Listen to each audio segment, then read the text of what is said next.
डिब्रूगढ़ में सुमी बोरा एक dance academy का निर्माण करवा रही थी। बताया जा रहा है कि निर्माणाधीन यह अकादमी बेहद ही भव्य होनी थी।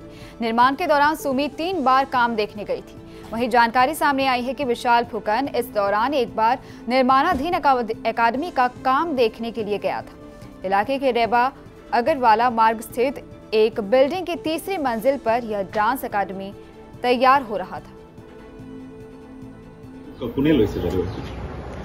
এইখনটো আমি জনাত সুমি বৰা লৈছে ডান্স একাডেমিৰ কাৰণে আমি প্ৰায় আমি নিজৰ বিল্ডিঙৰ পৰা দেখো তাৰপিছতে এদিন জাষ্ট খিৰিকীৰ ফালৰ পৰা দেখি কেনে আমাৰ বেবী এজনী আছে বেবীয়ে কৈছে চেৰেংকৈ আহিছে কেনেকুৱা ভিতৰত কোৱামতেতো যিজন ইয়াত মানে ঠিকাদাৰ আছে তেখেতে কৈছে বহুত হাই ফাইকে বনাইছে 6-7টা এচিয়ে লগাইছে इंटेरियर डिजाइन तो अपना साउंड प्रूफ टाइप जो माने बाहिरলৈ साउंड নেযাবৰ কাৰণে তেনেকৈ বনাইছে আমি খুব চাই থাকো এতিয়ালৈকে বিল্ডিং লোৱাৰ পৰা 3 বাৰ মানহে আহিছে কোন সুমি বৰা